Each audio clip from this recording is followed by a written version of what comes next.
बदलनी चाहिए जिससे आप इंक्लूसिव ग्रोथ न कर पाए। व्यवस्थाएं वो नहीं बदलनी चाहिए कि आप है और है नॉट में हमेशा अंतर करते हैं। व्यवस्थाएं वो नहीं होनी चाहिए कि हम धर्म और जात की राजनीति को बदल दें। तो मेरा बस ये निवेदन है, मैंने तो बहुत अपना अध्ययन करके राजनीति का अवसर नहीं है, समय इसका गवाही नहीं दे रहा है, लेकिन मैं दो शब्द कह के 2 बात कहकर अपनी बात समाप्त करूंगा कि मैं कहीं नहीं कहता इसकी एनालिसिस कीजिए। राजनीति शास्त्र और अर्थशास्त्र और यूं कहिए तो पूरा समाज विज्ञान एक है। नई शिक्षा नीति में भी अगर हम इसको अलग मानेंगे और आप अपने विषय को अलग मानेंगे, हम अपने विषय को अलग मानेंगे, इसीलिए समस्या का समाधान कभी नहीं होगा। तो मैं बार बार कह रहा हूँ, कोई हो, छोटा हो बड़ा हो, धर्म हो जाति हो, बिना आय के आप अपने परिवार को कैसे पालेंगे? आपके पास आय का स्रोत चाहिए। आप कर्जदार होंगे तो बैंक आपके घर से सारा चीज नहीं चले जाएंगे। आप कर्जदार मत बनिए, आप आय वाला बनिए, आप दक्ष बनिए, आप देश में शिक्षित बनके इस देश में योगदान कैसे करें। ये हमारे लोकतंत्र का भी पर्व है, लोकतंत्र की ड्यूटी है। राजनीति की अर्थशास्त्र यही कहता है कि प्रजा का सुख सर्व कल्याण ये कौन करेगा? राजा करेगा। कैसे होगा? जब तक पटेल ने कहता था कोष में वृद्धि, कोष में वृद्धि, बिना कोष के राज्य का कोई महत्व नहीं है। और हम लोग अभी हमारे बनारस को अभी, चूंकि हम लोग प्रधानमंत्री क्षेत्र के सबसे अधिक भाग्यशाली लोग हैं, तो हमारे यहाँ वर्षा हो रही है, 50,000 करोड़ तो ऐसे ही मिल जाता है। तो कोष है। प्रधानमंत्री ने बनारस को जाम से मुक्त करने के लिए और सरल जीवन बिताने के लिए जो इंफ्रास्ट्रक्चर का जाल बिछाया उसका हम लोग स्वागत भी कर रहे हैं। लेकिन बनारस की संस्कृति न खत्म हो, बनारस की गलियारे न खत्म हो, बनारस का भाव न खत्म हो, बनारस का मिजाज न खत्म हो, बनारस का कौशल न खत्म हो। इसके लिए हम लोग प्रधानमंत्री से कहते हैं कि भाई ये भी काम आपको ही करना है। आप हम लेकिन सिर्फ ये मानिए कि वन नेशन वन इलेक्शन के पीछे का एक कारण, 2 कारण मुख्य है। मैं बार बार कह रहा हूँ, आप संविधान पर चर्चा करते हैं। पहला कि हम इस देश के एक्सपेंडिचर साइड को बहुत अच्छी तरह जानते, खर्च आपकी बहुत है और आपकी आय बहुत कम है। आज भी आपके पास रोजगार की समस्या है, गरीबी आप गई नहीं है, शिक्षा का स्तर अभी आपको सुधरा नहीं। नेफ्ट इंप्लीमेंट हुए अभी मुश्किल से 4 या 5 साल हुए हैं।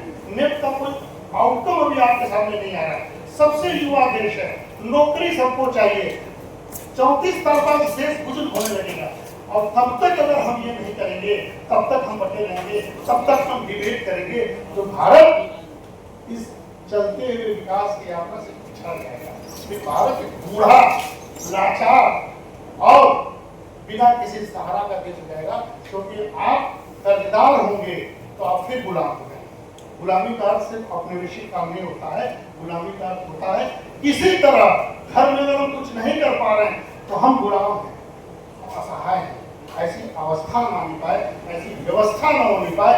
इसीलिए साथियों, मैं सिर्फ ये अपील करने आया हूँ कि सेमिनार का महत्व को समझा जाए।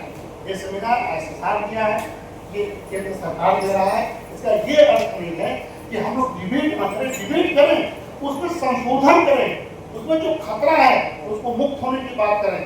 केंद्र और राज्य के बीच जो भय है, जैसा प्रोफेसर सतीश राय की तरफ से, उस भय को आप विपक्ष के नेताओं से मिलकर दूर भी कीजिए। लेकिन आपको एक साथ एक बार में चुनाव करवाने की ओर बढ़ना ही होगा। इसलिए बढ़ना होगा कि बहुत सारे पर्सनल, बहुत सारे लोगों का मैंडेट लॉस हो रहा है, बहुत सारे लोगों का प्रमोशन रुक जा रहा है, जीवन रुक जा रहा है, बहुत सारे लोग प्रोग्राम वापस घर चले जा रहे हैं, बहुत सारे स्कूल बनने से वंचित हो जा रहा है, बहुत सारे रोजगार मिलने से पहले छीन जा रहा है। इसलिए बहुत सारे खर्च को हम बचा सकते हैं, बहुत सारे सेविंग कर सकते हैं। तो इम्प्लीमेंटेशन और खर्च, इस दो पर गंभीर विमर्श कीजिए।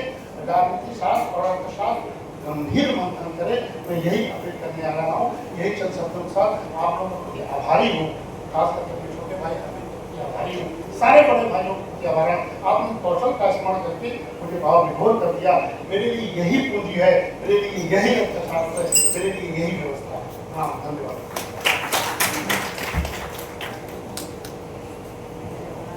धन्यवाद प्रोफेसर मिश्रा सर।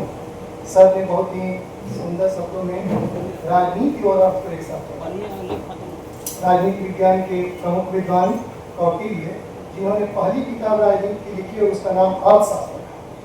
इसका तात्पर्य था कि राजनीति और अर्थ में इतना जुड़ाव है कि बिना अर्थ के राजनीति हो ही नहीं सकती। सर का विशेष था कि ये वन नेशन वन इलेक्शन के रूप में सरकार दो चीजें करना चाहती हैं, अपने बजट को बचत करना चाहती है और आय को बढ़ाना चाहती है। वाकई यदि दोनों चीजें रहें तो फिर भारत को विकसित करने में 2047 से कोई नहीं हो सकता। धन्यवाद सर। मिश्रा सर, आपका बहुत बहुत धन्यवाद अपनी